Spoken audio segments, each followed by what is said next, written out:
Hi, everyone. This is Helen Adioson of CareAcademy. We're going to give everyone just a short minute or two to get in and get settled in. Just to make sure you're in the right place, we are having this webinar. It's a CareAcademy webinar on the home care owner panel on retention. This is the third part of a three-part series. Excited to have you all join, and we'll all get started soon.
Awesome. Well, thank you so much, everyone. I think everyone is working their way in. I see lots of folks joining us. Really excited to have you all. So just to make sure everyone is at the right place, this is the third of a three-part series on the home care owner panel on retention. My name is Helen Adioson. On the behalf of CareAcademy, we're really excited to have you, and the Home Care Association of America. We are excited to just talk through today's webinar. So before we get started, we're also going to be having at the very end, Ashley Durar, our revenue manager, will be walking through the CareAcademy platform. And so it's worth mentioning, because our partners in this webinar is the Home Care Association of America. I'm just curious if anyone will be at the HCOA Leadership Conference this weekend. So you can chat into the conference box right below if you're going to be there. So I see some folks chatting in. Jackie said she's coming in. Thank you, Jackie. So exciting. We're really going to be there. So CareAcademy will be there at booth 403. So make sure to stop by and say hi. We're also going to be doing a contest and giving away a laptop. So if you're a customer, just stop on by, say hi, and we'll get you entered to win. We've also got some very nifty T-shirts for our customers as well that we'll be handing out during the HCOA conference. So come on by. And if you stop by our booth, I'll also give you one. I'll not only give you one, but I'll also put on one, wear it for the afternoon, make sure that you're wearing it for the afternoon too. And if you do, we'll put your name into the laptop drawing twice. So just to go over that again, come on by and you can enter in to win a laptop for your agency and for your caregivers. If you are a customer, we'll provide you with a shirt. If you sign up at HCOA, we'll provide you with a shirt, and you'll be entered to win as well. And if you are wearing your shirt, we'll make sure that we put you in the laptop drawing twice. So with that being said, we're going to go ahead and dive right on in. I'm very excited to announce our presenters for today. So today's webinar is designed to be very interactive. So you'll find the chat box below if you haven't already used that. I see Amy just said that she's going to be there too. Thank you so much, Amy. So you'll find that chat box below if you haven't already. Just to practice, just put your city and your state from where you're joining from. We've prepared a handful of questions, but I really want to make sure that You all get a chance to ask your own questions. This is going to be a really interactive webinar, so make sure that you're doing that. See, Mishawaka, Indiana. I went to school at Notre Dame, so very familiar with Mishawaka, Indiana. Thank you so much, everyone, for putting in your name, your city, and your state. Excellent. Thank you so much.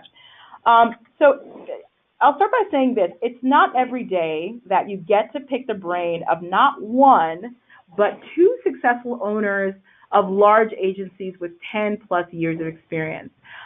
So Kevin is a second-generation home care owner who's been running Best Care for over 10 years now. And Andrea is going to be celebrating 20 years. Andrea, is that correct? Yep. Oh, wow. That's awesome. That's fantastic. And so Kevin and Andrea, thank you so much for taking the time out of your busy schedule to chat with us. So I want to make sure that we get the most out of our time today. And today we'll be specifically talking about caregiver retention. This is the third of our series. And so if you want to hear what some of the other home care agencies had to say, who are our customers, you can go directly onto the CareAcademy website and get those recordings. So I am excited because not only are these folks veterans, but they have extremely high caregiver retention rates and way above the average that Home Care Pulse reports.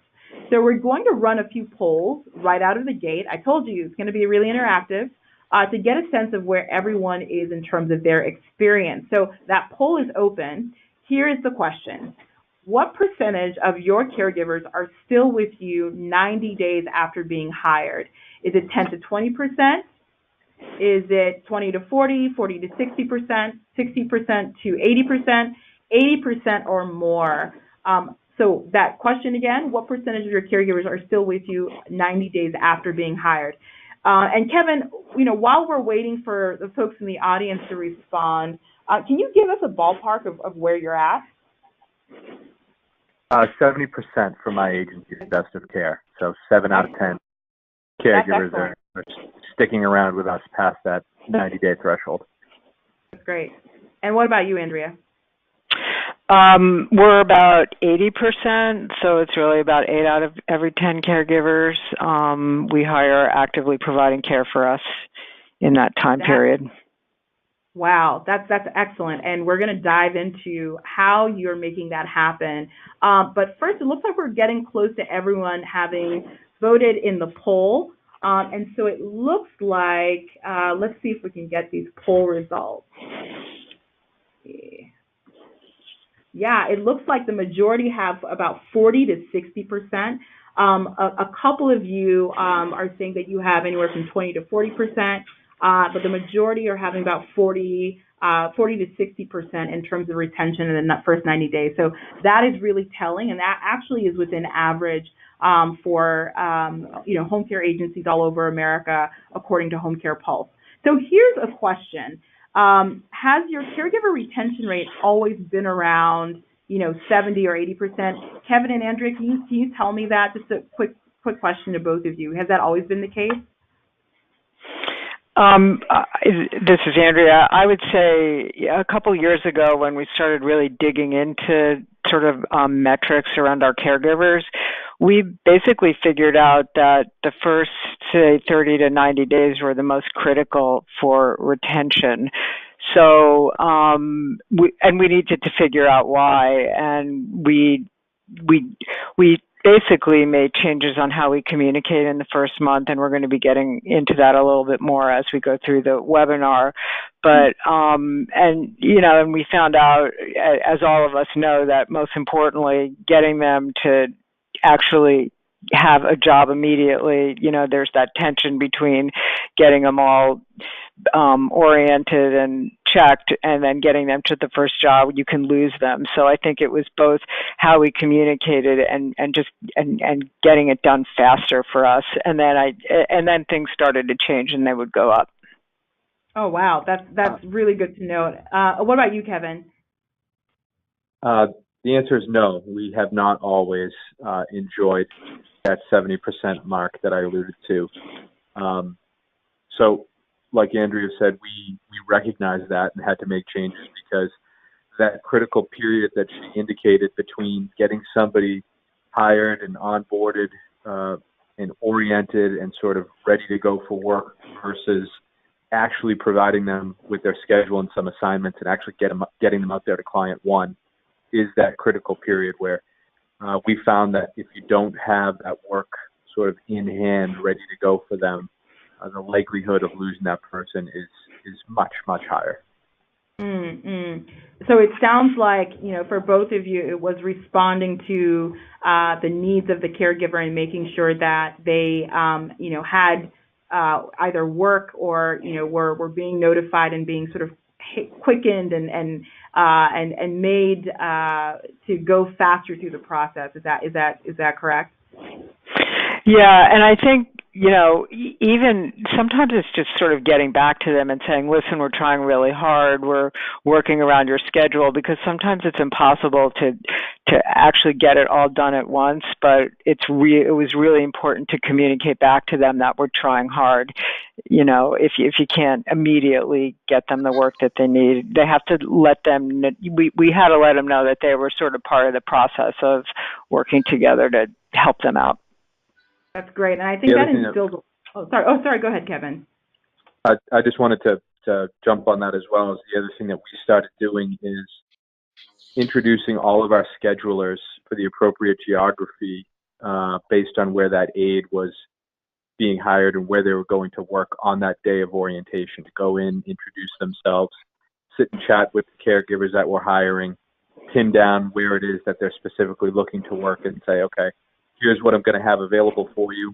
Come meet with me after orientation today specifically, and I'll get your schedule ready for you. Or I'm going to be in touch with you as soon as I possibly can, because like Andrea said, we're working on it. We're going to have some stuff for you. It might not be today. It might not be, in the next 2 days, but we're definitely going to get you going, and we will be in touch with you throughout the process. And usually that is enough to keep a new hire engaged until they get that series of assignments. Oh, I love that, because it sounds like what both of you are saying is that a lot of it hinges on communication. So just openness of communication with caregivers and working that into your process with your schedulers. I really like that note. That's excellent. So, I want to even dig down even deeper, but before we do that, let's go ahead and do another poll. I think it's not only, thinking about that 90-day window, but as Andrea and Kevin were alluding to, it's, letting folks know throughout the process, and some of the processes can be drawn out. I've definitely been a caregiver. I've been also in the middle of, figuring out when my next job was coming in. So I just want to know from you all in the audience, when are you most at risk for losing caregivers? Is it in that first month? Is in their second month? And so this is more alluding to after they've been hired. You've already taken them through your process and through your hiring process, between 3 and 6 months, or between 6 months and a year. What does that look like for you all?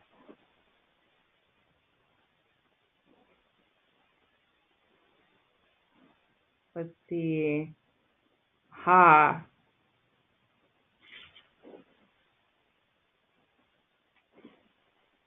right, let's go ahead and we're going to close the poll and see what people have had to say.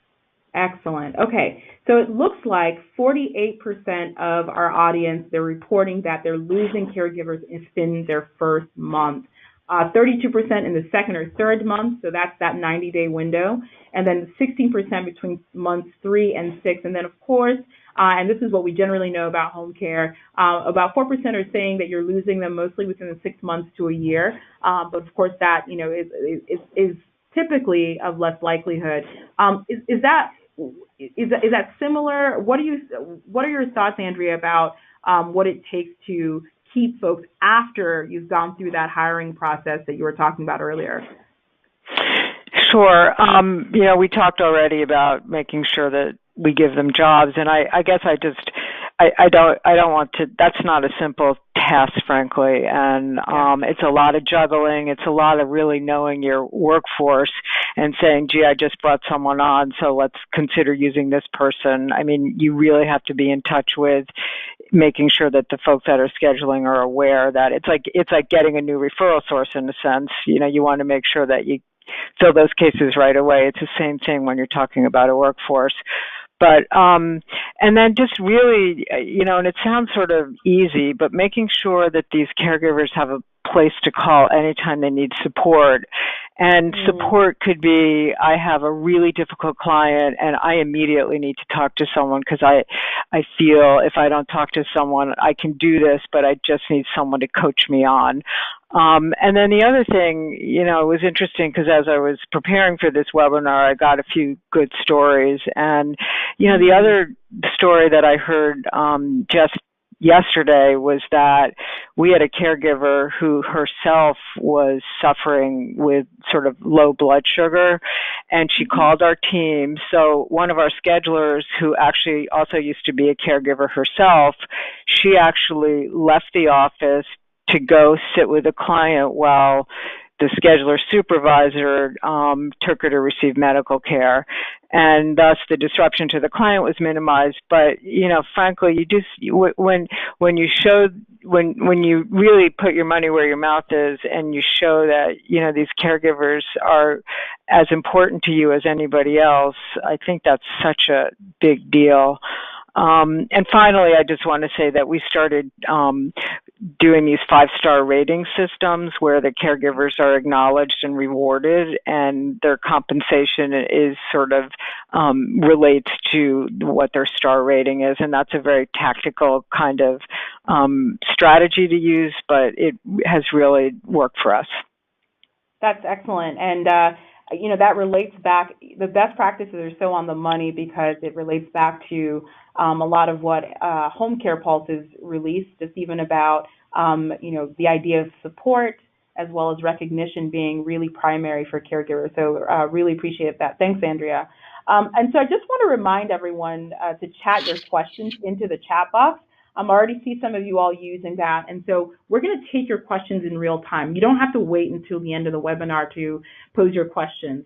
So just start posing your questions as you're hearing things come up or you want to get clearer details. I'll be looking at that, so I might even add that into my mix of questions as well. So let's just make it real time, ask your questions, and just fire away. So even on that note, Kevin, what is your team at Best of Care doing to keep your caregiver retention rates up? Are there parts of what Andrea said that they're doing at HouseWorks that's resonating? What are your thoughts? Is that going to be pressure for you? No, yes, there are parts, of course, of what Andrea said because that's all critical, but we've also like board games, we get we've got a little bit of background noise in the background. Oh, somebody muted it. Thank you. Okay, good. So one of the things that we implemented in the wake of really kind of losing people or seeing people just sort of disappear in that first 90-day period, which is a really tough period of time for an aide, especially somebody who might be new to caregiving or new to the industry, to get through, and maybe, especially if they're handed some challenging clients with acute needs, if they're not supported, and in my opinion, supported in a face-to-face manner, it can really be a difference maker between keeping or losing that aide. So one of the things that we implemented was what most people just sort of call a supervisor. We developed into a mentor, and that's somebody who will go out and do some shadowing with that aide, not just on visit 1 or visit 2, but work with that aide through a series of clients on that schedule. And it adds value because it can kind of keep that aide from burning out. It helps with very simple stuff, especially if an aide has already been to these clients and can lead the way. Simple things of where to park your car, which entrance to go in, so that you're not standing outside in the freezing cold at 7 a.m. trying to get buzzed into an apartment complex and feeling like you're stuck in a black hole. Those are some of the simple things that we hear from aides who basically will, when they're leaving, saying, this job just wasn't for me. Either they felt like they didn't have enough information, or they felt like there wasn't enough support up front to get them over those initial hurdles and establish a comfort level before they even get into the door of the client. And then once they're in, having that introduction, having a seasoned senior person with them to kind of show them the way and do that introduction with the client has been critical, and it's been successful for us. That's excellent. I just have to ahead. second that, Kevin. I think that's just so important. And just to sort of add on to that, we do a lot of work in senior housing, and we put together sort of like a face sheet for what everybody has to know about when they go to that particular senior housing, where to park and everything that Kevin was saying. And not only does that help the caregiver acclimate, exactly where they should be eating lunch and all of that, but it's also just in terms of the referral sources, the particular senior housing, they love it because they really feel like, we're on top of our game, where, how they're supposed to sign in and, this particular way they're supposed to, wear their name tags or whatever. And I just think that level of detail not only supports the caregiver, but it also just supports growing your business. Absolutely. I love what I'm really enjoying about the feedback that you both are giving is the pragmatism, because I think a lot of the folks in our audience, you're thinking about processes that you put in place, but it's those processes, it seems like, that dictates it's the 20% for the 80%. So even just on that note and following up, and Kevin answered this, or Andrea, you can answer it too, but when you're doing check-ins, I think it's really hard to prompt feedback from caregivers. What are the questions that you're asking, again, that are prompting caregivers to give you that feedback so you can better, meet their needs and accommodate them so they're staying longer? One of the things that we do is we encourage all of our scheduling coordinators, who are really the linchpin and really that kind of fulcrum between our clients and our aides, and they hear it all, they know it all, they see it all, and they are the gatekeepers of a ton of information. What we encourage them to do with their new aides is literally just check in with them, and just even sometimes as simple as asking, how are you? How'd you do today? How do you feel? Can help a caregiver from burning out early on, because sometimes the first day or two is so emotionally overwhelming for these aides. And again, if they have a mentor with them to just get them through that front door safely, get them in, and then let them do the things that they've been trained on doing, the personal care and the ADLs and the things that they're actually assisting with, it might limit some of that feeling of being overwhelmed, emotionally, just trying to get through the day. So our scheduling coordinators will check in, ask how they're doing, ask what kind of difficulties they may have had with any of the clients. What could you do? What couldn't you do? Did you feel comfortable? Nothing too elaborate and nothing ultra specific necessarily, but just letting them know that there's somebody who cares about how their day went and making sure that it was okay, and that if things didn't work out, we'll help you tomorrow and let you know what we can do to try to, make an adjustment for you. So again, just making them feel supported out of the gate is really, really going to help to keep that person, build some loyalty and build some buy-in from your employees. That's excellent, and I love the fact that, and I think it's important for everyone to note this if you're not already doing it, it makes such a huge difference to not only get feedback, but to act upon that feedback. So it sounds like you've got pretty active feedback loops for your caregivers, and not only that, you're also following up to make those changes. So that's really cool. Thank you so much, Kevin. And so, I want to now focus on company culture, because you both spoke to a company culture that sounds like it thrives on feedback, sounds like it thrives on, respecting caregivers' time and making sure that you're following up and you're giving clear directions about, the client profile and things like that. And then, Andrea, at the very top of, talking, you mentioned your scheduler reaching out and helping a caregiver who had low blood sugar. So it's amazing. So, Andrea, in an interview, you said something along the lines of, we're not doing this because we want to sell 20 hours per week of service. We're doing this because we want to make a difference in the lives of the seniors in our community. And, I think we often hear that as a mission when we're talking to home care owners and managers, and we espouse some of those views too at CareAcademy. However, I think getting all your employees aligned to your mission is really not that easy, especially when you have a really big team, as you both do. So just would love to get a sense from you, Andrea, and Kevin, feel free to chime in. How can owners and managers help their employees make that shift? So we're not only talking about buy-in from the caregivers, but what we're talking about is your scheduler, I know some of you guys co-own your agencies. How do you make that more so of a mentality of this is my calling to making a significant impact across the organization and that mindset? Do you mind sharing that? Sure. I mean, I think, even in the old days, 20 years ago when I started the company, it really comes from the top down, and it comes from making sure that everybody in the organization understands that, this is the way it is, that the folks that are going into the home are sort of, of utmost importance and need to be treated with extraordinary respect. And, as it goes for anybody in a company, the other thing I learned as a leader was that, we all have these great visions about sort of wanting to keep people at home, and we have different initiatives and different ways to do it. It's really important for those of us who are leading companies to actually sort of break down the vision into parts that are meaningful.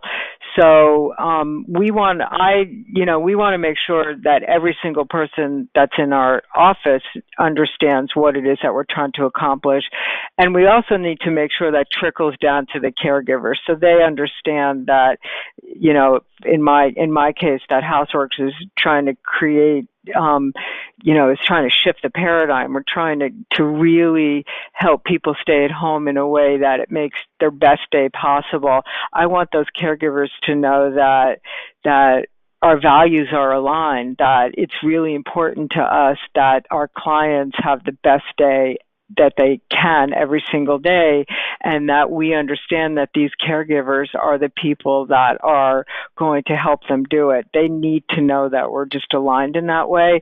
And like I said before, it's really important from a culture perspective that this is not just a job. This is, as anybody would in your company, and it's harder with a virtual remote workforce, that we want to see them growing as a person, that we are involved in their lives in a way that's meaningful to them, that we help them get to be to do this job with them. And, and we're trying to do things like we have a couple, I think it's just 3 new hires who were caregivers in the field for us who are now doing scheduling for us, and it's working out beautifully. And I think that's culturally, I think that's a really good thing to do, is to sort of put your money where your mouth is and ask people who have, been in the field to try to get them to, be even more a part of the company, take more part in what we're doing, and take more part in our vision.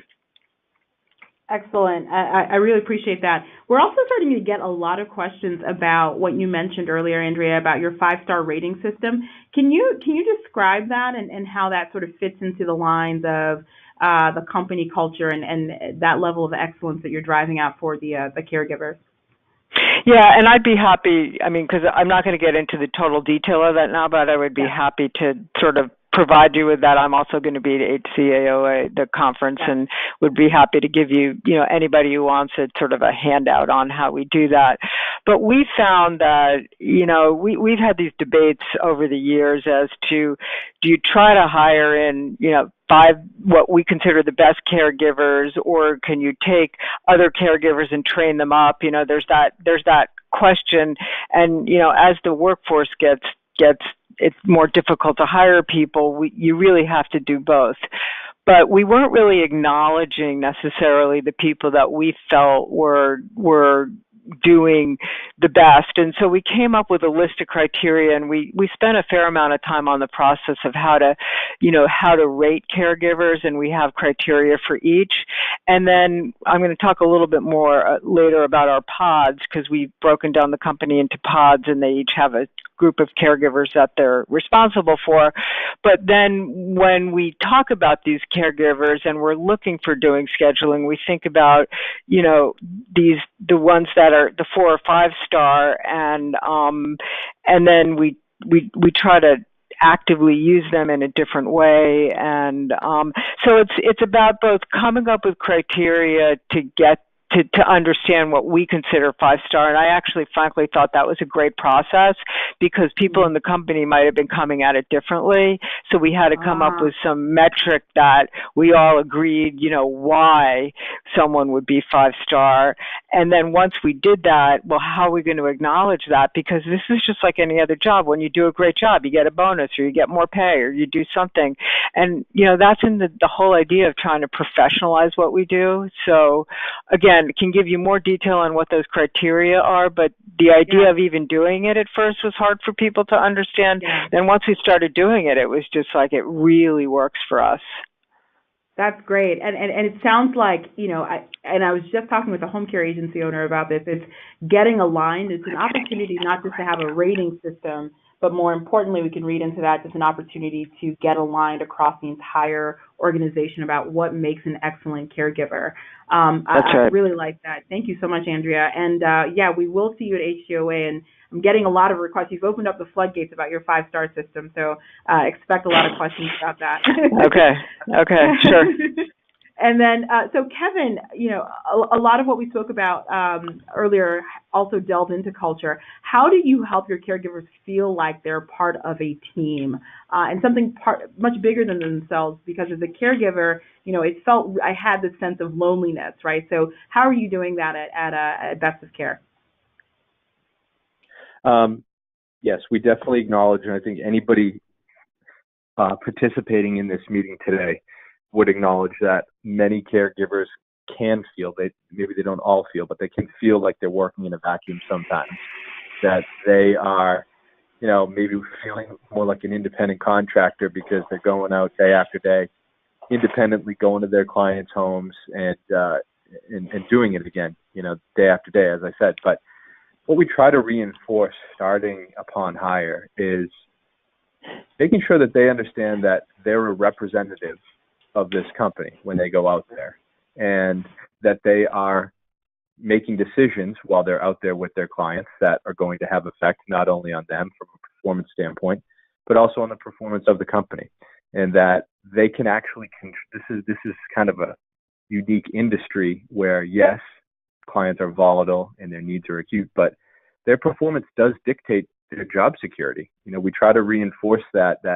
if you can truly do the best possible job that you can with your clients, you may be able to keep them home longer. You may be able to keep them safer. If your attendance is excellent, that's going to, translate to a happier, potentially healthier client that you're going to see, and you're going to stick around longer. Their schedules are volatile. We know that things can be combustible, and we know that an aide can go from 40 hours down to 20 hours, in the blink of an eye.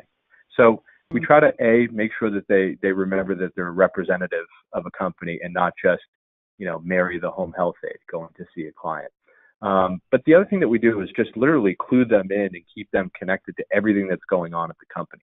So whether that's a new piece of business, a new referral source, a new piece of geography that we're picking up, we make sure that we are always communicating that information to our workers because they know a lot and they're well connected. And oftentimes they make great referral sources for agencies. If they have friends or family members who do this work in different areas, perhaps they make a referral to you that helps you expand or helps you serve a client that you may not have been able to serve because they were outside of your scope. So we clue them into every, sort of coming and going that's going on with the company. Specifically with CareAcademy, we actually got, a really, really good amount of positive feedback when we positioned our partnership with CareAcademy as a benefit really to the workers because they didn't have to give up work time, get in their car, drive to an office, complete an in-service, watch some clips of a stale dated video perhaps, and then, potentially go out back to work later. They can do this on their own time. They can do it without giving up the hours that they need and they want. So again, that's just one of the ways that we keep them connected to everything that's going on is just by constantly communicating with them. Social media, email, however it is that they can communicate, we communicate with them. That's great. And just to even let everyone know, so Kevin may have to leave in a second, so I'll just make sure I get to just what you just hinted at right now, Kevin, in terms of just having a commitment to excellence. So in an interview, your dad said, in order to succeed in home care, I realized that we need to cater to each client's unique medical, emotional, and personal needs. What does that mean, and how do you deliver either client-specific training and recognition of client needs to hundreds of caregivers and even more clients? Well, we, like many others, have done our best to try to give our workforce access to specialized trainings as it relates to the unique needs of each of their clients. So certainly, we're all looking to increase the awareness and the education for Alzheimer's and dementia-related training. I think that's across the board in our industry, that we need to continue to give our aides access to that. And CareAcademy was another good way to do that, because, again, maybe aides who were not able to attend that specific training on a specific day and time in the past can do that when they want. And we have a little bit more reassurance that if we mandate that course for our aides, that we know they're going to complete it, and it's part of their personnel requirements and part of their in-service training requirements. So we're certainly using CareAcademy to do some of that, but that's not necessarily new to us. We've always believed that giving specific training and specific educational information to our aides based on unique need has helped us be a better agency that can accommodate more people. This just gives the aides better access to the information in the curriculum now. Excellent. And I already had a question about the mentorship program that you mentioned, Kevin. How many mentors do you have for a certain caregiver? And practically, how do you do that? How do you make mentorship part of what you all do?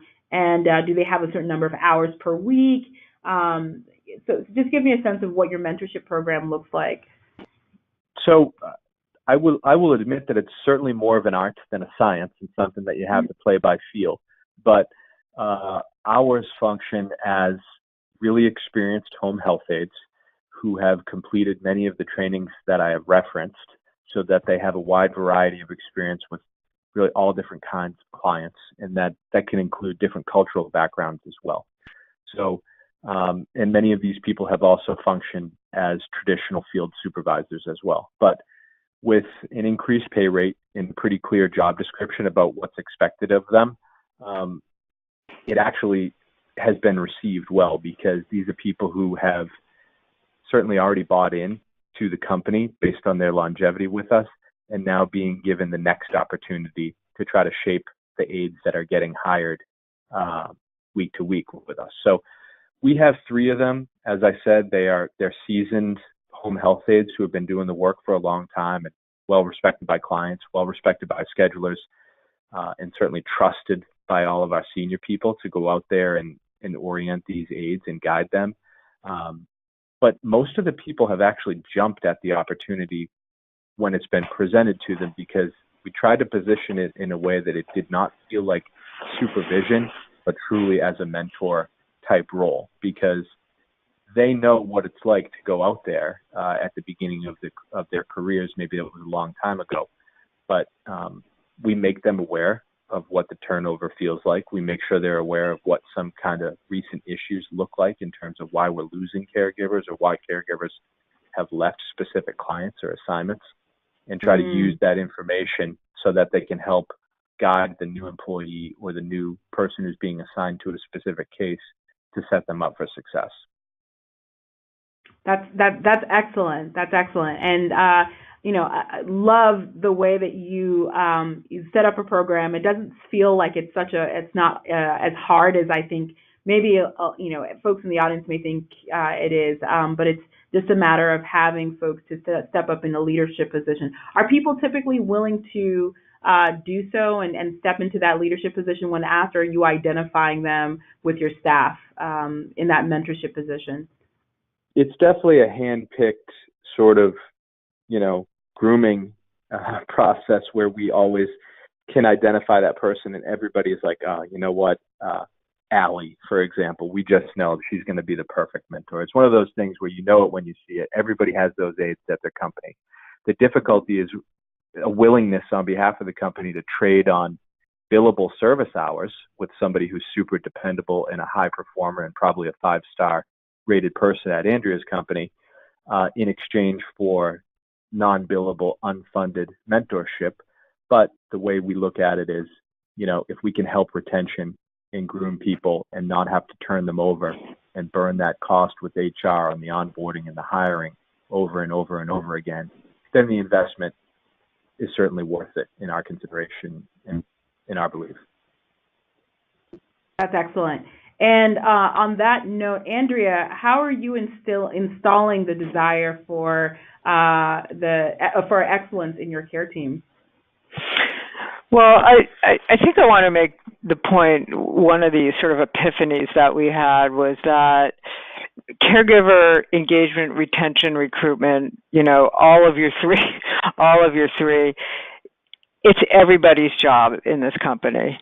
So whether it be sort of the receptionist when the folks walk in to be onboarded, or it's the finance people who are answering questions, or it's the client-facing people, I think one of the things that we made perfectly clear to everybody was that, we've all got to be concerned about that, and we all have to work as a team to make sure that everybody sort of is in alignment. And that's just the overarching message. Then, we, as I mentioned, and I won't go into a lot of detail, again, be happy to talk to people at the conference, but we really broke down we're larger, so we broke down our company into 3 or 4 different pods, and the pods are it's an interdisciplinary administrative team that's each pod surrounds a group of caregivers. And that has worked beautifully because the pods are really involved with the specific caregivers that, the pod leaders are really involved with the specific caregivers that are in their pod. And what's really nice about it, we used to do it so the scheduler was the only one that knew the caregivers, and the case managers sort of knew them when they went out and did their visits, and the lead takers.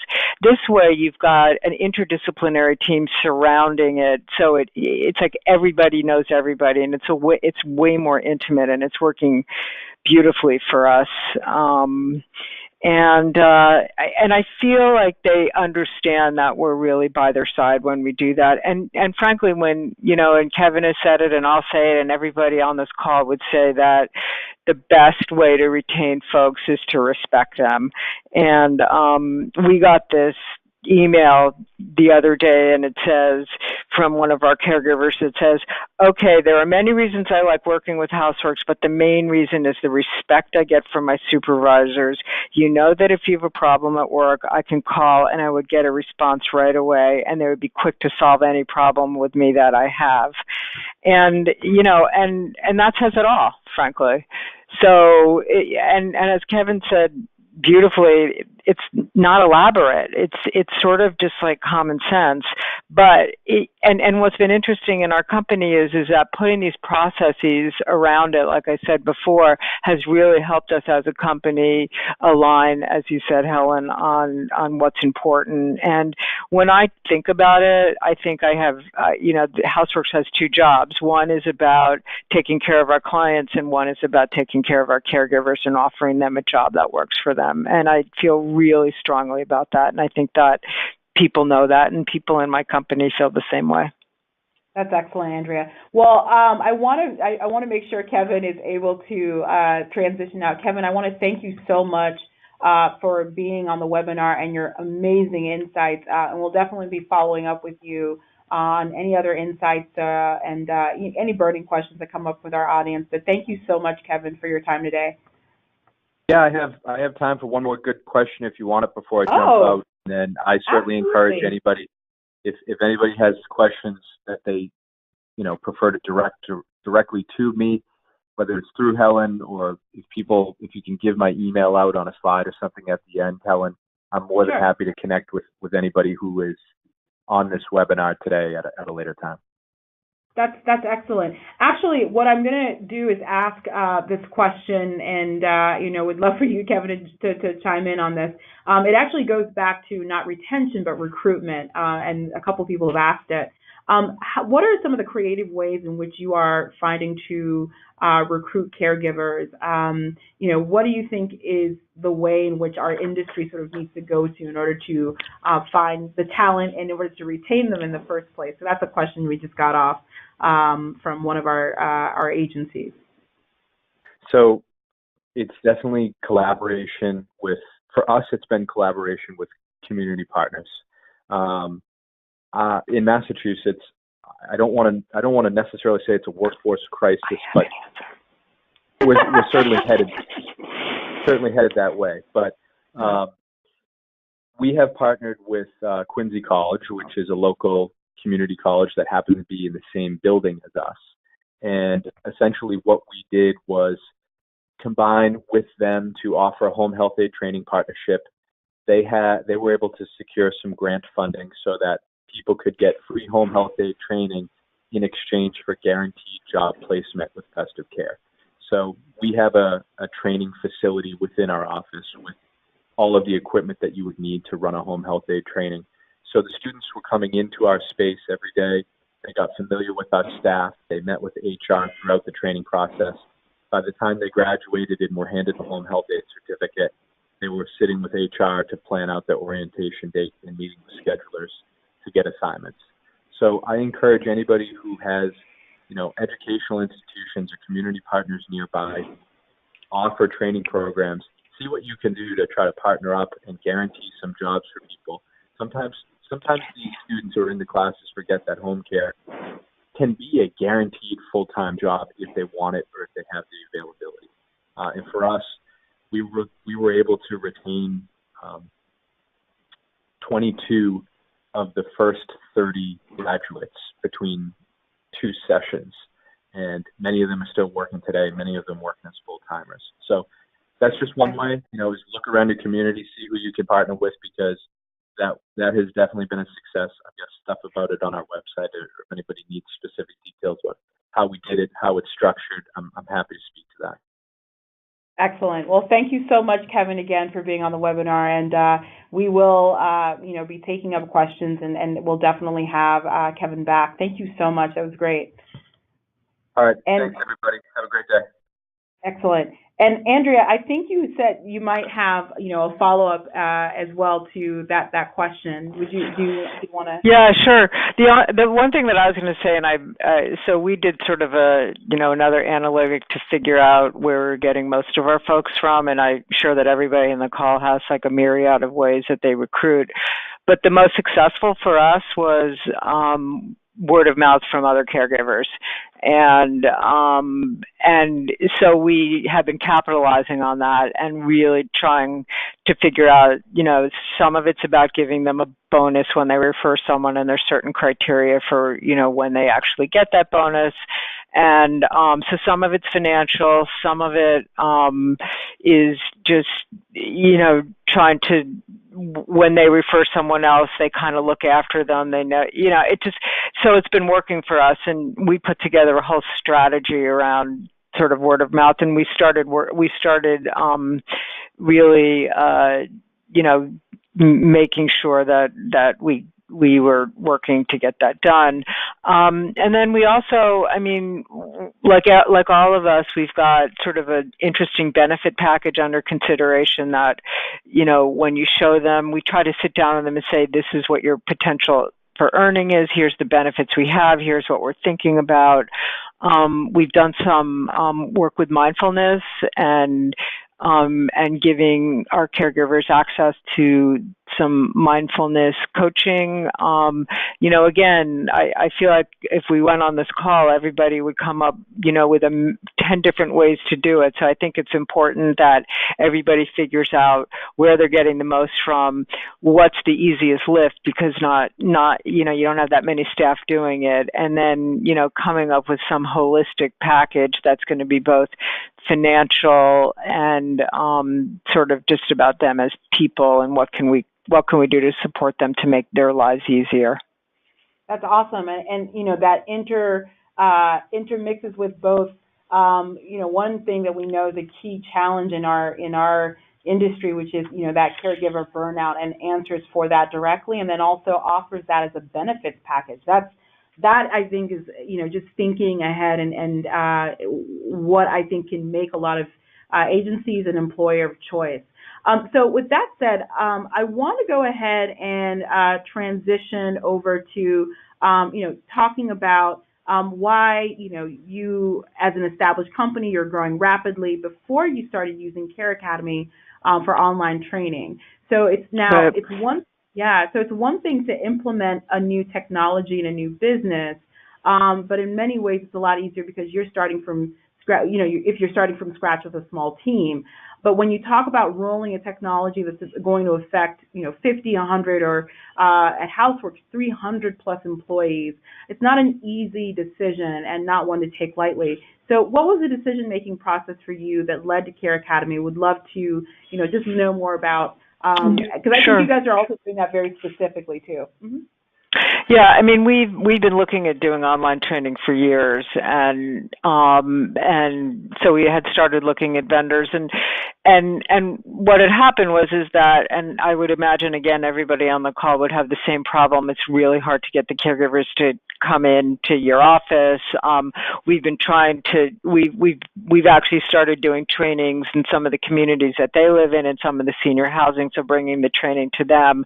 But we still felt like what's really important is we wanted a mix of both. We wanted to make it convenient for caregivers. So so we wanted a mix of both in person and online. So that's sort of how we came to wanting to just do it, because we had some innovative kinds of ideas where we bring all the caregivers in and ask them what they liked and didn't like working, what they liked and didn't like about working at HouseWorks. And then we started doing it around cases and having the case managers and the schedulers get up with the caregivers, and we would all talk about it, and we'd invite caregivers. And we spent a lot of time and a lot of money on putting these together, but we weren't getting enough result because we found that a lot of the same people were coming. We had to replace everybody. So we decided we wanted this combination. And then when we were out there looking for the right person, and we're doing this with also we're looking for technology vendors to sort of work with us to just do more with technology as a private home care company, which a lot of people are doing. But one of the biggest, what we really look for is we didn't want just a vendor, and I'm sorry to even call CareAcademy a vendor. We really look to you as a partner. We don't want just someone that's going to provide us with something. We want someone who's going to help us make this work with us. So, and the fact that, for example, you guys are, your sole focus is private home care was great. The fact that one of your first trainings is about professionalism in the industry to show people that that's possible was really important to us.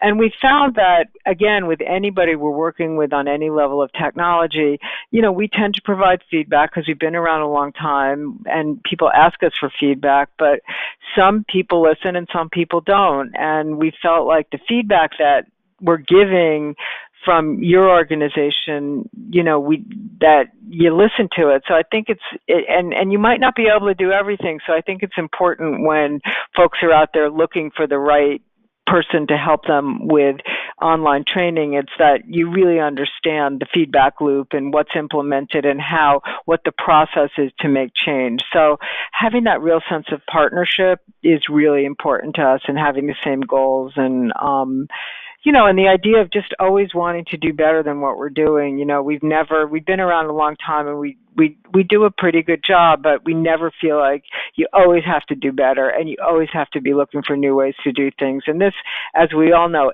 this whole market is changing, and there's a lot more competition, both for the business and for the caregivers. So you've just got to be out there, like, listening and changing and morphing. And so any partnership that we have with anybody has to be able to sort of move with us.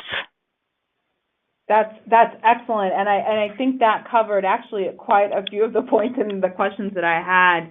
And I realize I want to make sure that you can get back to your business. I want to thank you so much, Andrea, for one, many years of, or in our company's lifetime, many years of partnership and wonderful feedback. I'm really excited to catch up and see you at the Home Care Association of America conference.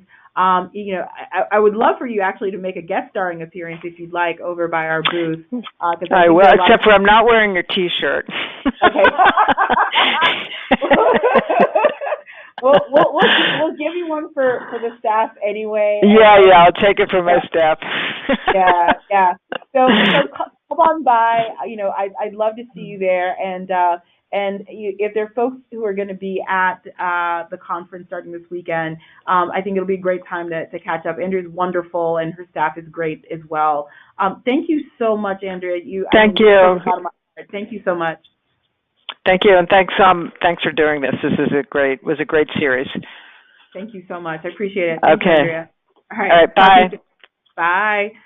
Well, thank you so much, Andrea and Kevin. I'm really excited to get their feedback and their questions.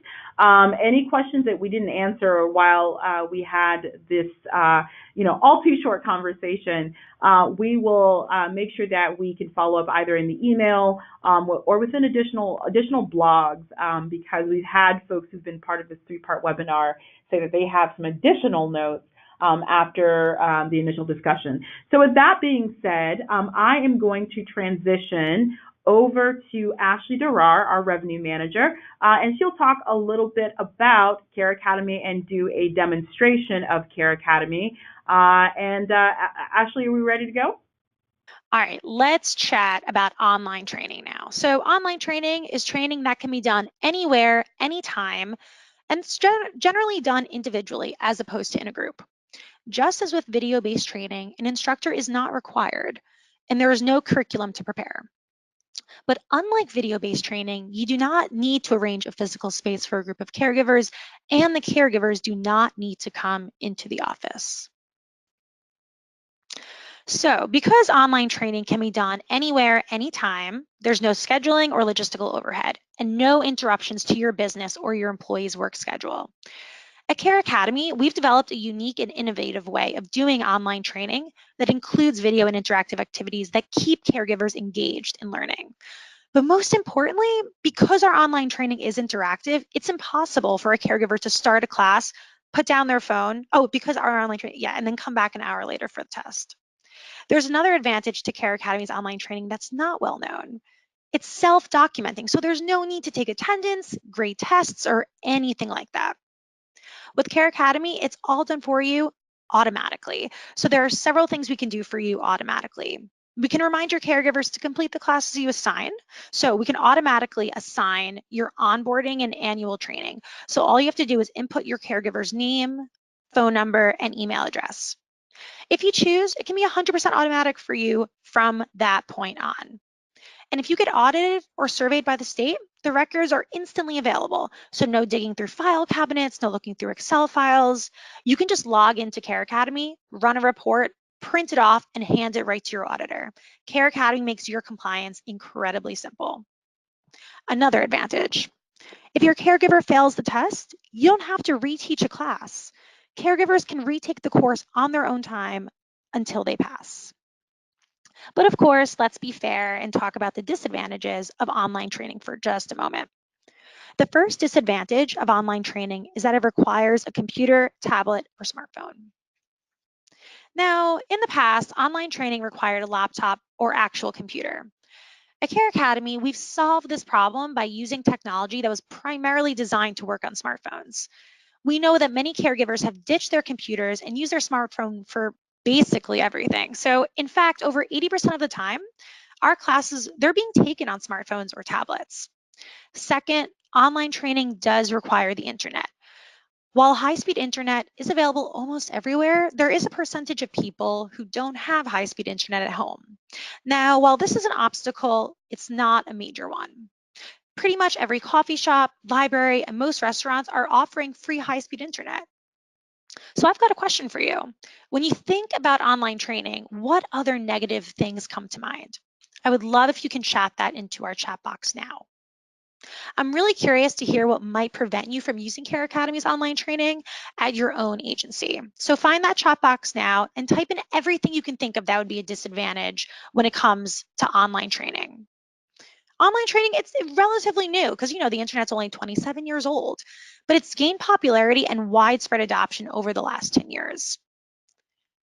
And right now, around 1 in 6 home care providers are using online caregiver training.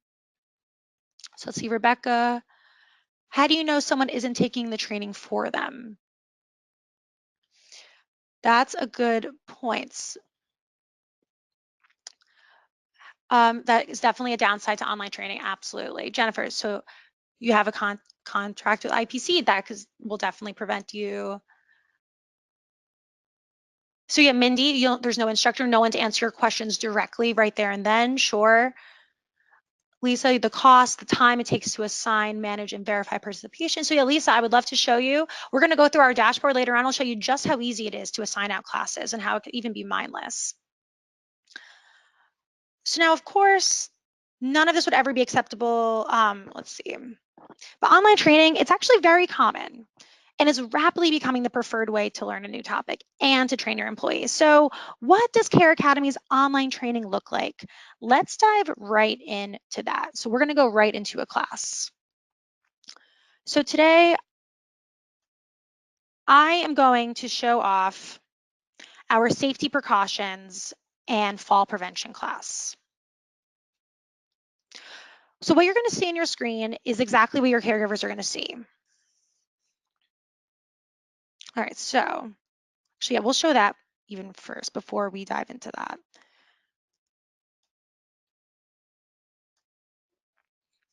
So what we have right here up on the screen, this is your learner's dashboard. This is the exact view that your caregivers are going to see. So they are only going to be seeing the classes that are assigned to them.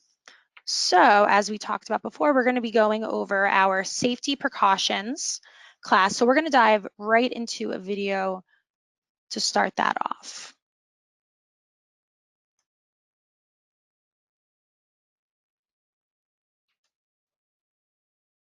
By communicating effectively to the older adults you care for, you can build trust. This will help you to reassure them that you really have their best interest at heart. You can then work together to create a home environment that implements the falls prevention strategies we have been discussing throughout this class. Of course, communication is not always easy. It can be particularly difficult when you are speaking to somebody about their vulnerabilities and risks. Just think for a second about how you would feel being constantly reminded about changes in strength and ability due to your old age. You're no longer able to participate in the activities you used to enjoy. You can't do simple tasks without assistance, such as bathing or walking up the stairs. You need someone else in the home to monitor your living. All of this can be pretty frustrating. One scenario that caregivers commonly face when bringing up falls prevention to the older adult is that the older adult doesn't want to talk about it. To them, it's another conversation that they have to have. It is really important, though, to talk to them if you are worried that they may fall. Here are some tips on how to have a thoughtful yet direct conversation with the older adult about falls prevention. Provide the facts.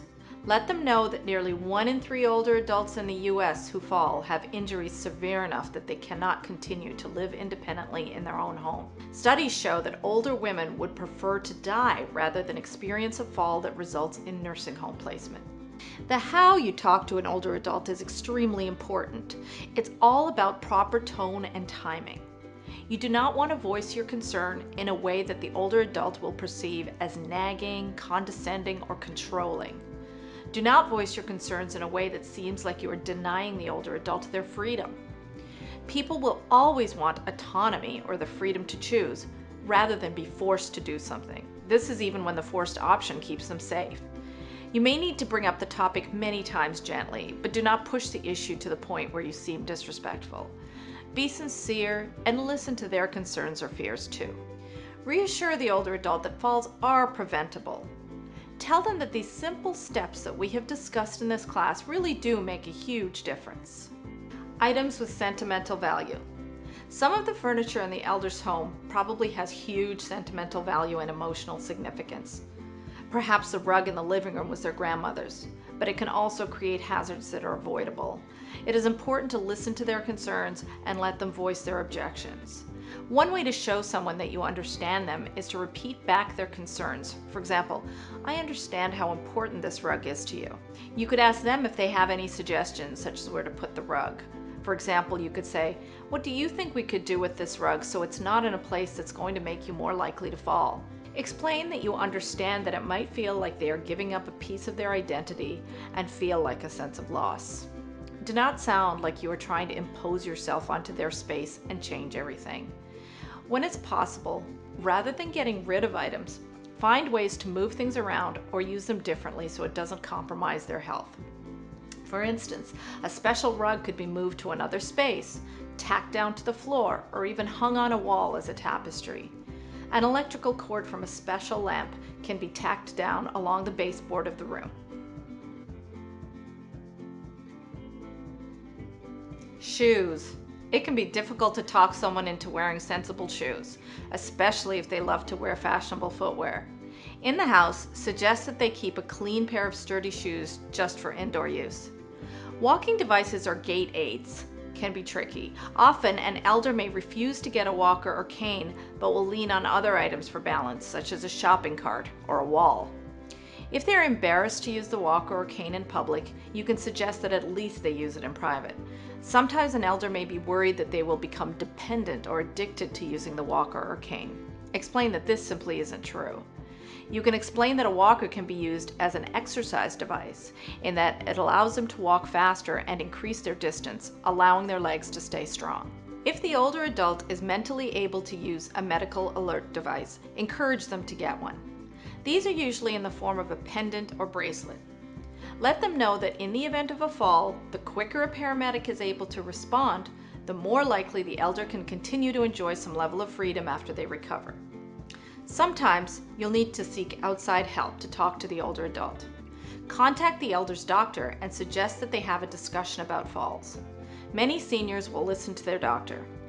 Consider getting other non-medical caregivers, including family members, involved too, so that the elder knows that there's a community of people that are concerned for their well-being.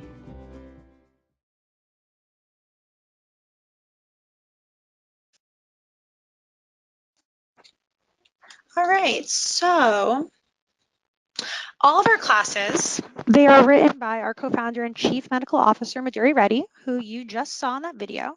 So she's a geriatrician and she's an instructor of medicine at Harvard Medical School. So each class contains several short videos, just like the one we all just watched, that are either teaching or a reenactment of situations that commonly occur in the home. We keep caregivers engaged by alternating video-based learning and interactive learning activities. So we've really found that using video to show caregivers the correct and incorrect way of providing care, and especially the correct and incorrect way of communicating with a client, is incredibly effective. So we're going to walk through some of our interactive learning activities where the caregivers can click on or touch the icons to learn more.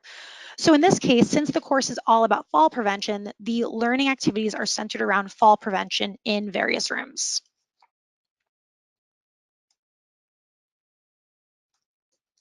So we'll start here with the bedroom. So for example, your caregiver is going to be clicking on these hotspots. So multiple light sources, the perfect bed mattress height. So this is what's going to be preventing falls. And then of course we have videos scattered within. So now we are moving on to the bathroom. So we have using your storage spaces wisely and offering tips such as only store items in these cabinets that will rarely be used, asking you to get the items stored in these cabinets when needed. So to really get your caregiver thinking about, so not only best practices, but what is the best way to implement this advice that we're offering. And fall proofing slippery surfaces, moving right along. Of course, and so now we move on to the living room. Clear and not cramped walkways, being smart with lighting.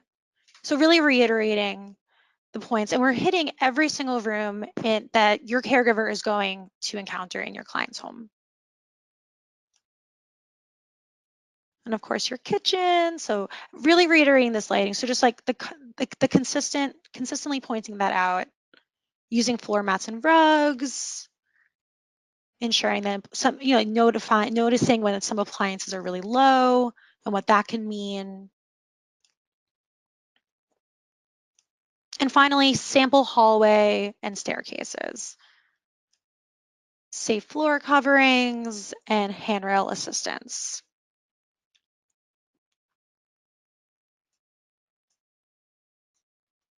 All right, so I would love to know, does anyone have absolutely any questions about our content, about our videos, about our interactive activities? So please chat these right into our chat box.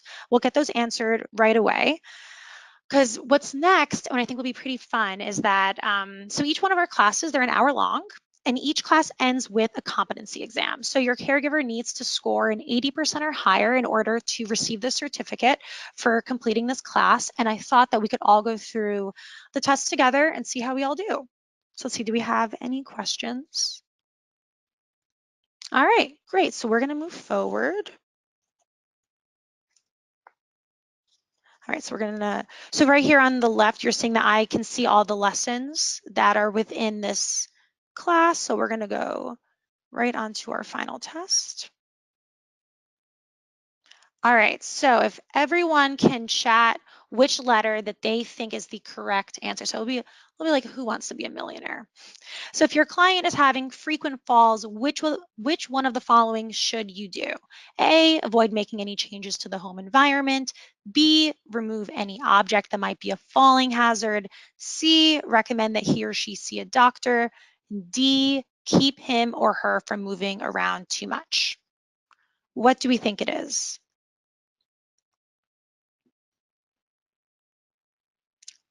All right, we're getting some B's, we're getting some C's.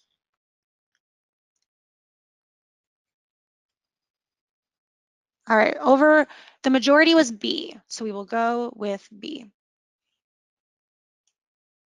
Next question. If stairs are a problem for your client, you should A, recommend moving the client's bedroom to the ground floor.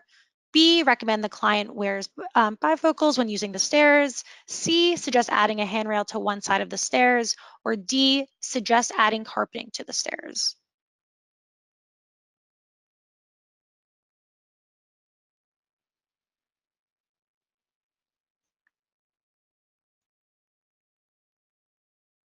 All right, so it seems like the majority is A. One example of an environmental factor in the kitchen that can cause a fall is A, armchairs, B, bright lighting, C, low appliances, or D, non-slip floor mats. So which one of these can cause a fall?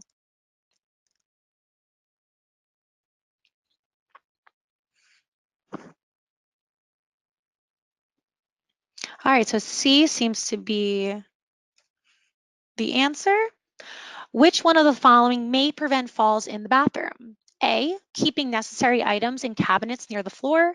B, making the toilet high enough that the older adult's feet do not touch the floor. C, putting towels at waist height.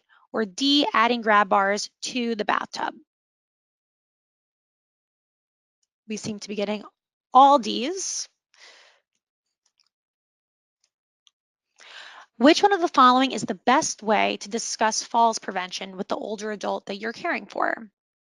A, keep pushing the issue until the older adult accepts your advice. B, remind the older adult that you are more knowledgeable than he or she.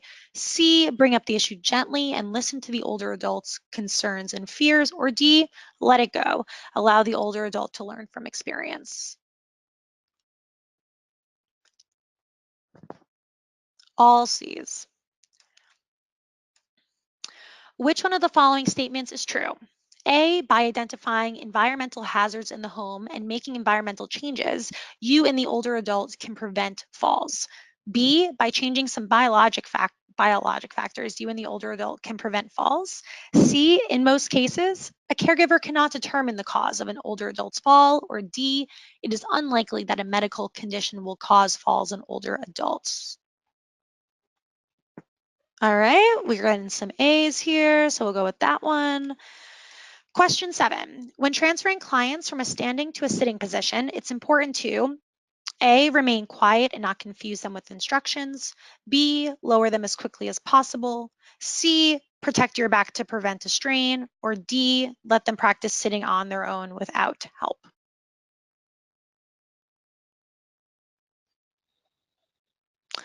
All right, so we're going to go with C here. Next question. One example of an environmental factor or risk in the bedroom that can cause a fall is personal items like eyeglasses and canes near the bedside, bed at the height where the elder client cannot reach the floor while sitting on the edge, C, telephone near the bedside, or D, walkways which are free of clutter. All right, we're going to go with B. Question 9. One biologic factor that increases the likelihood of falls in older adults is A, older adults tend to take baths, B, older adults tend to have poor balance, C, older adults tend to be afraid to ask for help, or D, older adults tend to live alone. I'm seeing some A's, I'm seeing some B's, but C, it seems our majority is B. All right, so 10. Which one of the following statements about falls in older adults is true? Men are more likely than women to die from a fall. B, 1 out of every 5 older adults living in the home will fall every year. C, 3 out of 4 older adults with a recent fall will fall again in the next year. And D, about 1 out of every 10 falls results in a serious injury. So this statistic was definitely in a lesson that we did not go over today, but it's pretty cool. So we make our test specifically so that if your caregiver does not go through the entire class, that they will have difficulty passing. So it's imperative to us that your caregiver learns as much as they possibly can. So it seems that C is given A. All right. Oh, it seems like our majority is A, so we're going to go with A. One example of a falls risk factor that can be changed is A, older age, B, obstacles in the living room, C, history of stroke, D, gender.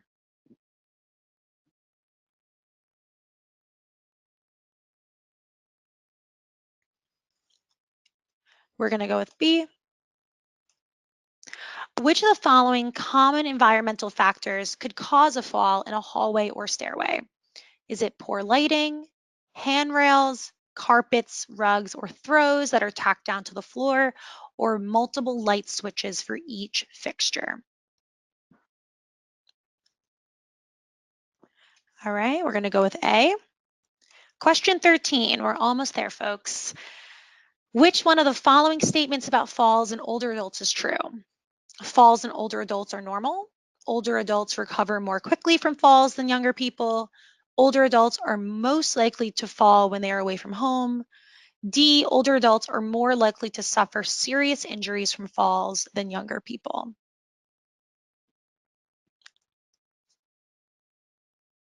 All right, we are going to go, it seems the majority we're getting is D. Question 14. What footwear should an older adult wear in the home to prevent falls? A, shoes it treads, B, socks, C, slippers, D, none. The older adult's feet should be bare. It seems that we're all agreeing on this one. We're going with A. Last and final question. Which of the following is an appropriate way to deal with an item that has sentimental value, but which may cause falls? So A, ask the client for suggestions about what to do with the item. B, ask the client's family member to remove the item. C, be considerate of the client's feelings and make no changes. D, get rid of the item on your own. All right, we see majority A. Let's see our results. All right, we passed, everyone. All right, so now that we passed the test, we'll be able to download or print our certificates of completion.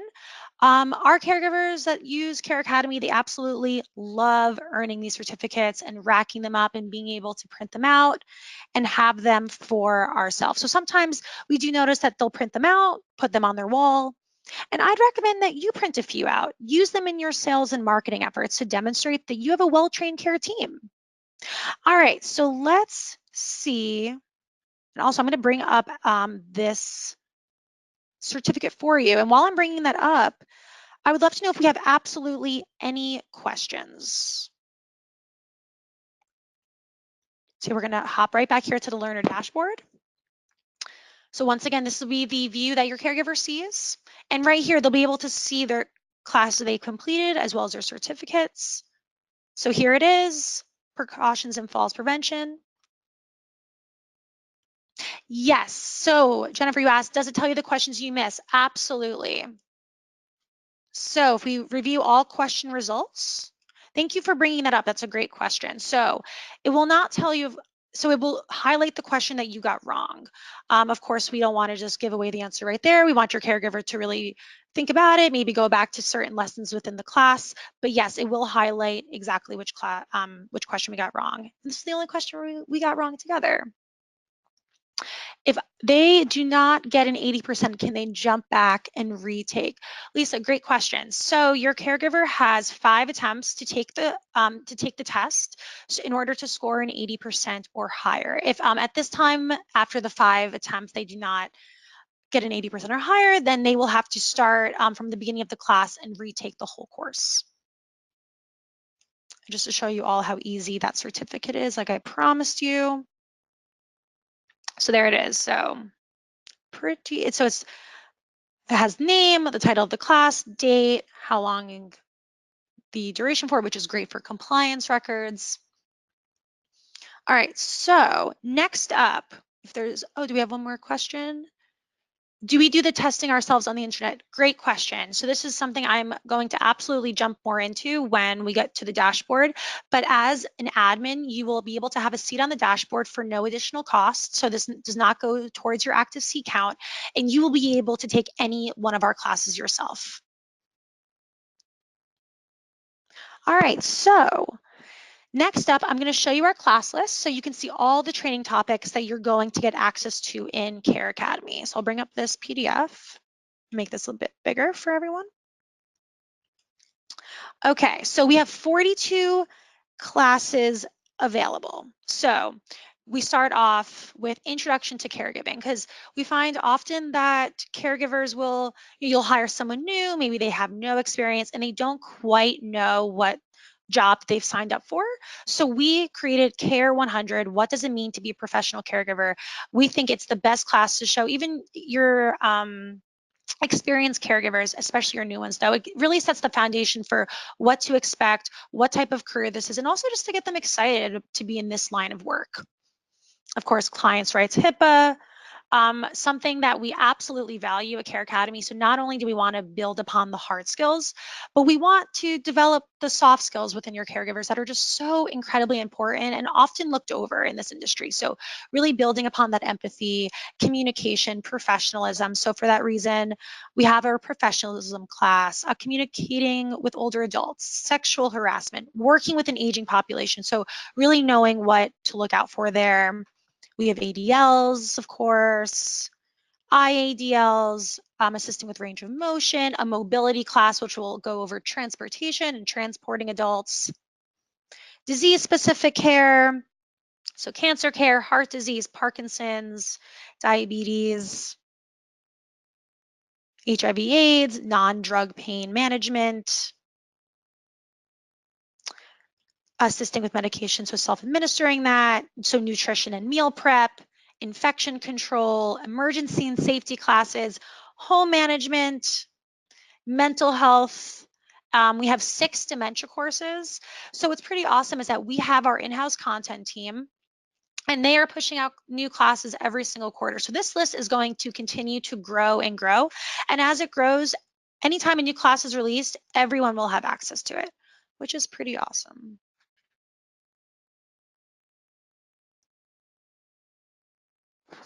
So yes, so Matt, you just brought up the question, are new modules regularly added? Absolutely. So because we don't want your caregivers to be taking the same training year in and year out. They're not going to be gaining anything. You won't be gaining anything. So for that reason, we really do prioritize having that in-house content team to produce new classes. All right, so next up, I'm going to show you just how this works from an owner or manager's perspective. So just give me a second to get right into that. Okay, so here we are, the dashboard. So this is what you and your manager are going to see inside CareAcademy. We call it the dashboard, and we've designed this to be mostly automated so we can save you the most time. There's basically three main things you're going to be doing here. Adding new caregivers as you make new hires and grow your business, looking to see who has or has not completed their assigned training, and generating reports for payroll and compliance purposes as needed. So before we take a look at just how easy it is to add that new caregiver, there's something you need to understand. In order to make this as simple as possible and also automated, we think about training in terms of initial training and annual training. So you might call it orientation and in service. Because our customers are relying on CareAcademy to provide compliance training, we've got state-by-state recommendations that are the default.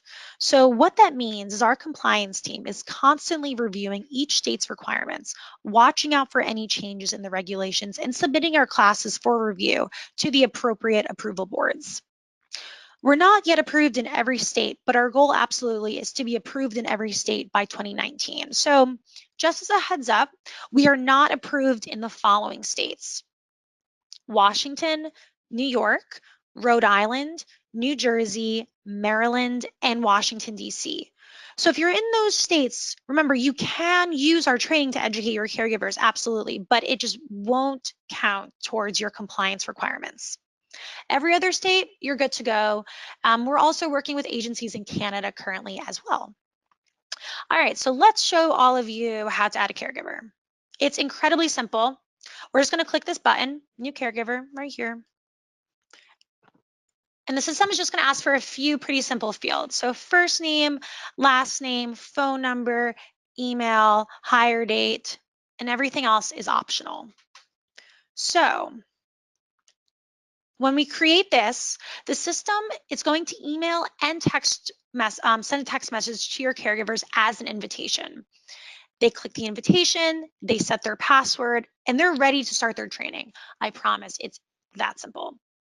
So the system is going to automatically assign the initial training that CareAcademy sets up for you based on your state's requirements. You can change the default settings if you'd like. So you can add more classes, you can remove classes. So if you want to cover certain topics in person, you can. You can use CareAcademy for all your caregiver training, or you can just use CareAcademy for a portion of your caregiver training. And just like there's a default recommendation for initial training, there's of course also a default recommendation for annual training. And you can customize that training plan too. So now I'm going to show you the dashboard, which is what you see when you first log in. So this shows you all the caregivers that are in the system and a visual representation of how close they are to completing their assigned classes, which you can see over here. So here's a question. What if you want to assign a specific class to a specific caregiver, like as a refresher, or maybe they need some condition-specific training before they start with a new client? So here's how to do that. We absolutely value continuing education in addition to compliance here at CareAcademy, so we want to make this as simple as possible. We can add additional classes either at the individual caregiver basis, maybe a handful of caregivers are needing it, or maybe you want to offer monthly training to your entire caregiver registry. We can select all caregivers by using this button. And then we're going to go here to the Add Class feature. So you set whatever due date you like and select classes, and then you will have the entire library at your fingertips in order to assign out whichever class you like. So maybe this month you want end-of-life dementia care. So you select, you press save. This immediately gets assigned out to all of your caregivers. Pretty simple, huh? So now, are there any questions about maybe adding caregivers or assigning classes? Oh, okay, here's one. So what if I have 100 or more caregivers? Do I have to put them all in myself? Excellent question. Very good question. So if you're signed up for 25 caregivers or more, our team will be more than happy to import them for you. So all you have to do is put their name, phone number, and email address on a spreadsheet, email that right on over to our customer success team, and we'll take care of that for you within 24 hours. We'll also have step-by-step instructions on how to export that information out of ClearCare.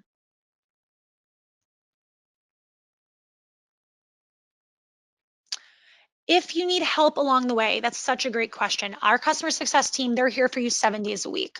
So the email is absolutely the best way to get in touch with our customer success team. So hello@careacademy.com. We'll provide that for you upon signing up.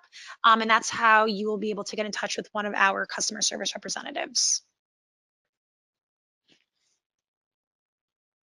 All right, so next I'm going to show you how to run reports for payroll and compliance, of course.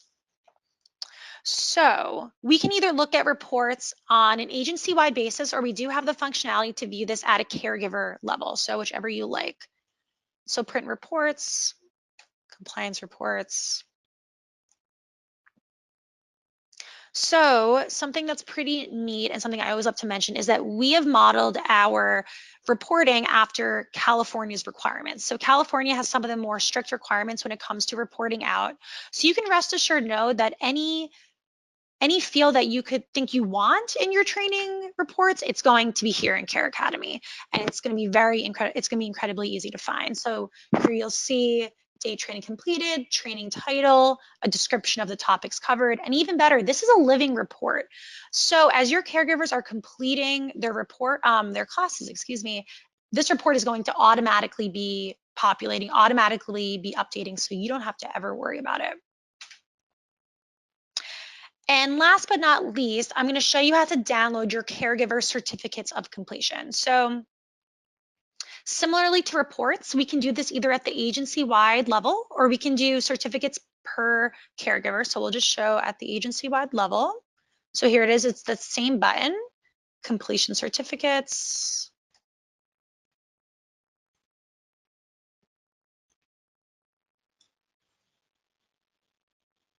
So it's you and your caregiver will have access to the same exact certificate. So of course, this is the only thing in common, by the way, that you and your caregivers will be able to access. Your caregiver will not have access to the reports. They won't have access to the dashboard, only the certificate, because we want to give them that flexibility of being able to print it out themselves.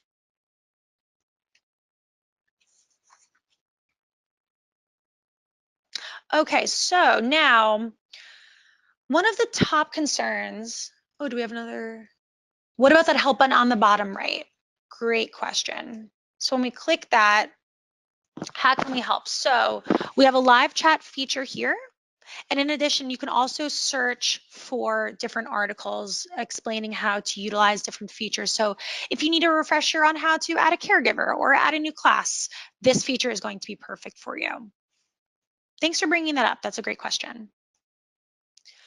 So now, one of the absolute top concerns that owners who have never used online training is, well, will my caregivers be able to use it?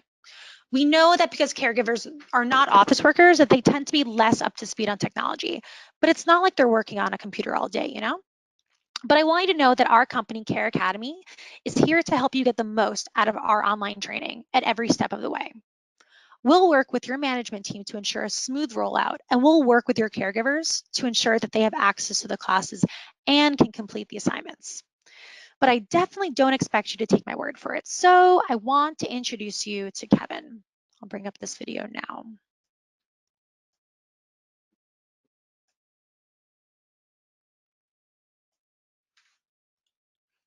So Kevin, he's the president of a large multi-location home care agency called Best of Care.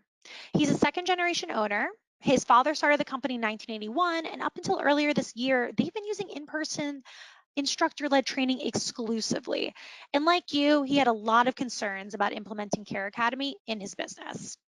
He was really concerned that the caregivers would struggle to use it and that it would result in chaos and confusion for his managers. He explicitly said, well, my team will not be doing any customer service or user support for this. I will not have my managers spending time on technical issues or resetting passwords. Earlier this year, Kevin decided to give CareAcademy a try, and he's had great results. So Kevin and his team are going to share their experience through a video that I'm going to play now.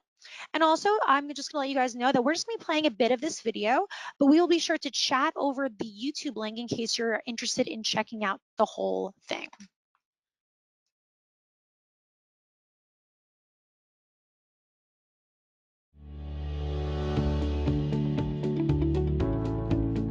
A lot of our caregivers are getting enrolled into CareAcademy and taking advantage of their opportunity to complete the trainings on their own free time, and we find that they're completing things much more quickly.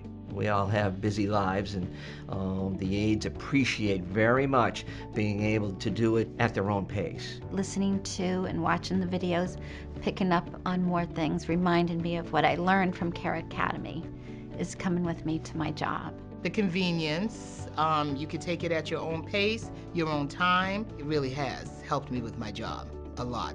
This really does help you with your expansion because your caregivers are free to complete their training requirements wherever they are. You can spend literally all day on employee issues. CareAcademy and their program has allowed us to take that issue off the table.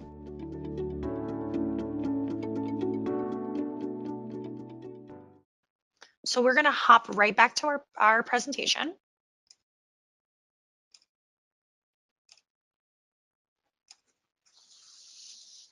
So I'd also love to share with you all what caregivers are saying about our training. What we found is that once the caregivers log in and take a course, they absolutely love it. So here's what they're saying about that fall prevention course that we just checked out.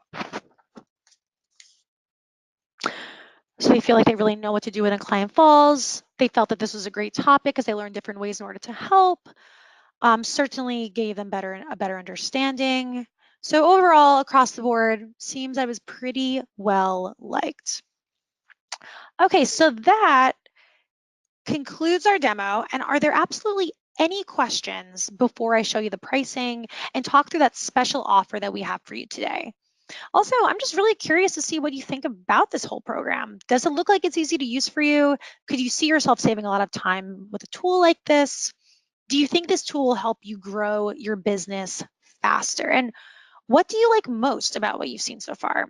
Chat that into the box, please.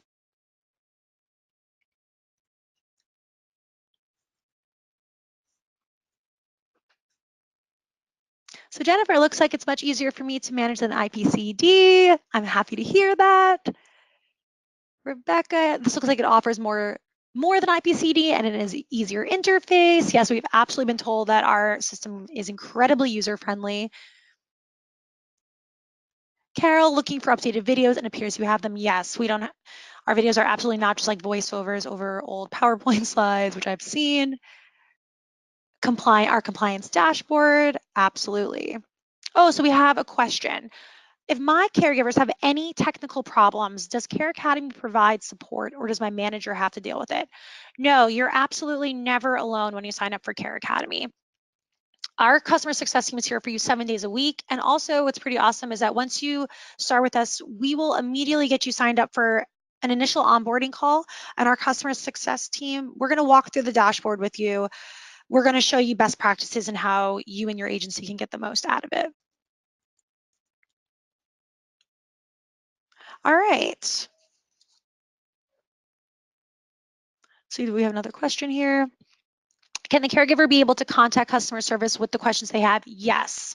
So we encourage our agency admins to provide the email address in order to send their emails over to customer success, and they're incredibly efficient about answering. All right, so let's talk pricing. Just like every software company, we charge based upon how many people are using it. And here you can see what the pricing will be for agencies of different sizes. So Just like every software, the price per user goes down as the amount of users goes up. So if you need a custom plan because your agency size falls right in the middle of one of those brackets, or if you have over 100 caregivers, we're happy to get you the exact pricing. But I don't want you to worry about that right now, and I'll tell you why. I know you're super busy, and that uncertainty when it comes to technology causes many owners and managers to be reluctant about online training. Or maybe this is the first time you've heard about online training for home care. I do not expect you to make a commitment for 50 or 100 plus caregivers, but I want to incentivize you to take that first step. I'm not sure, honestly, that this is going to be the right move for you, but I just don't want you to miss out on something that could really help you grow your business. So I'm going to tell you what we're going to do. I'd like you to sign up for 10 seats. Put 10 caregivers through one single class. Let's make sure that you're 100% confident that this is going to work for you, your manager, and your caregivers. Now, the only way to do that is to put 10 caregivers through a class and, well, see how it goes. So today, we're going to make this as easy as possible for you and also risk-free. We're making you this offer because we're 100% confident that our online training will make your life as an owner, as an administrator, that much easier, and your caregivers will absolutely love it too. So here's what we're going to do today. Today, and today only, we're offering you a double your money back guarantee. I want you to sign up for our starter package. Look, it's only $99 a month after the discount code we're going to provide you, and put those 10 caregivers through one class. If for any reason you, your manager, your caregivers don't absolutely love CareAcademy, we will give you a full refund plus send you an additional $99 for your caregiver's time. And even if you cancel, you can keep the certificates of completion and they will count towards your caregiver's annual training requirements. Now, we are going to require that you put your credit card in and pay $99 for the first month in order to take advantage of this offer, because we need to see that you're serious about growing your business.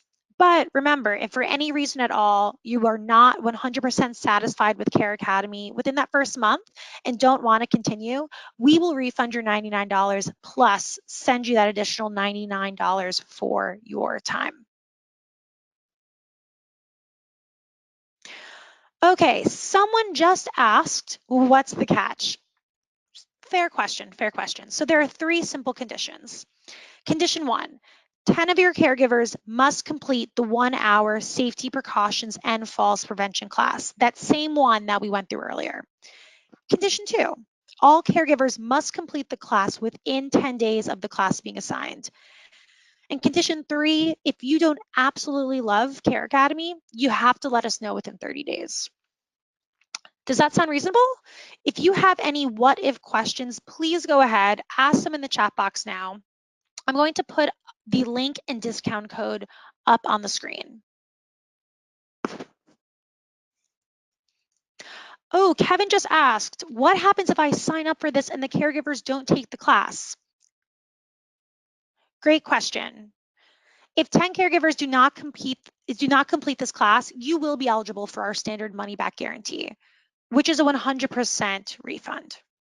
The double your money back guarantee is only applicable if 10 caregivers complete the class. We're doing it this way because the only way you are going to know if this will ever work in your business is if your caregivers actually take a class. Oh, we've got another question here.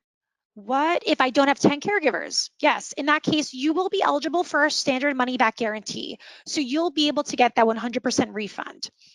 The majority of our customers have 50 to 500 caregivers. So we want to be startup friendly and help you grow, which is why our starter package is only $99 per month.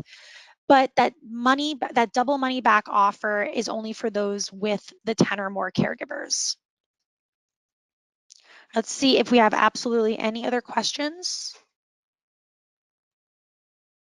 Oh, here, one more. Can you walk us through exactly what's involved if we decide to move forward with this? Absolutely, more than happy to. So it's an incredibly simple 2-step process.